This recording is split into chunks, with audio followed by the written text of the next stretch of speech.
मुगल शासक औरंगजेब की तारीफ करने के बाद विवादों में घिरे समाजवादी पार्टी के नेता अबू आजमी की मुश्किलें बढ़ती दिख रही है। पूरे मामले के तूल पकड़ने के बाद उनके खिलाफ मुंबई में जहां 2 एफआईआर दर्ज की गई है, तो वहीं दूसरी तरफ महाराष्ट्र विधानमंडल के पूरे बजट सत्र से अबू आजमी को निलंबित भी कर दिया गया है। स्पीकर ने अबू आजमी के विधानसभा परिसर के आसपास प्रवेश पर भी पाबंदी लगा दी है। अबू आजमी के मुद्दे पर मुंबई से लेकर दिल्ली तक हंगामा बरप रहा है। लेकिन क्या आपको पता है कि अबू आजमी का साम्राज्य कितना है, अबू आजमी की संपत्ति कितनी है और अबू आजमी संपत्ति के मामले में अखिलेश यादव से कितने आगे हैं? इसकी पूरी जानकारी आपको इस वीडियो में देंगे। नमस्कार, आप देख रहे हैं लोकमत हिंदी।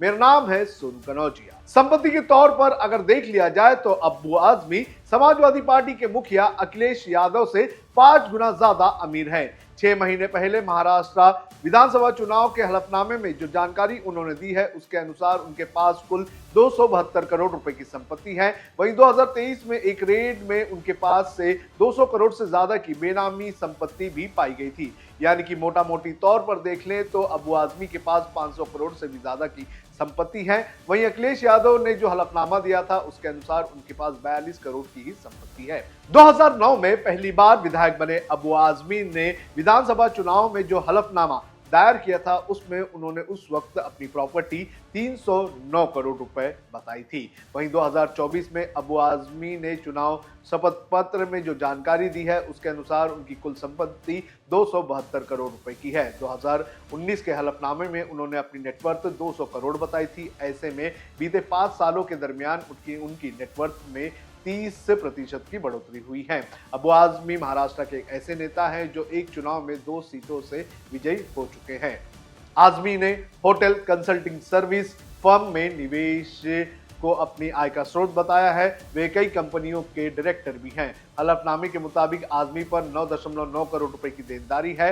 आजमी के पास महंगी गाड़ियां कई सारी हैं, जिसमें मर्सिडीज बेंज के अलावा होंडा एकॉर्ड और फिएट लाउंज भी शामिल हैं। 250 करोड़ की बेनामी संपत्ति का आरोप। वहीं अबू आजमी के ऊपर 250 करोड़ की बेनामी संपत्ति रखने का आरोप भी लगा हुआ है। 2023 में इनकम टैक्स ने उत्तर प्रदेश में एक रेड करते हुए अबू आजमी की करोड़ों की संपत्ति कथित तौर पर जब्त की थी। आयकर विभाग की टीम को बाबतपुर एयरपोर्ट के पास कीमती जमीन, कई बोगस फर्म, संबंधियों के नाम पर फ्लैट, जमीन के अहम दस्तावेज हाथ लगे थे।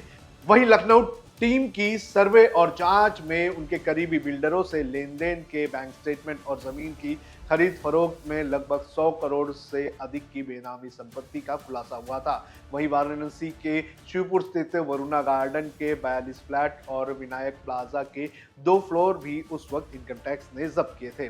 69 साल के अबू आजमी को सपा सुप्रीमो मुलायम सिंह यादव ने राजनीति में लाया था। राज्यसभा सदस्य के बाद अबू आजमी लगातार महाराष्ट्र के विधायक हैं। वो पिछले साल 2024 के चुनाव में मुंबई की मानपुर शिवाजीनगर सीट से चौथी बार चुनाव जीत कर आए थे।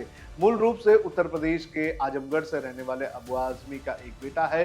बेटे फरहान आजमी की शादी फिल्म अभिनेत्री आयशा टाकिया के साथ हुई है। मुंबई के पौष बांद्रा इलाके में रहने वाले आजमी के पास कई संपत्ति है। पूर्वांचल की वीर बहादुर सिंह यूनिवर्सिटी से पढ़े आजमी पेशे से बिजनेसमैन और राजनेता हैं। 93 ब्लास्ट मामले में गए थे जेल।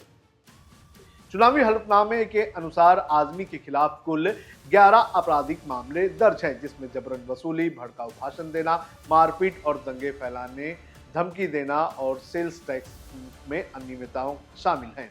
6 मार्च 1993 को अबू आजमी को मुंबई बम धमाके के आरोप में गिरफ्तार किया था। 1 साल जेल में गुजारने के बाद आजमी को सुप्रीम कोर्ट ने आरोपों से बरी कर दिया था। इसके बाद अबू आजमी ने राजनीति की राह पकड़ ली और उन्होंने समाजवादी पार्टी ज्वाइन कर ली और वो मुलायम सिंह यादव के करीबी बन गए। सपा को महाराष्ट्र में आगे बढ़ाने का जिम्मा मुलायम सिंह यादव ने आजमी को सौंपा था। उत्तर प्रदेश में सरकार जाने के बाद सपा का प्रभाव कम हुआ, लेकिन आजमी की पकड़ महाराष्ट्र में कमजोर नहीं हुई। अबू आजमी आज भी उनके इलाके और उनके जो वोटर्स हैं, उसमें आज भी वो उतने ही फेमस हैं।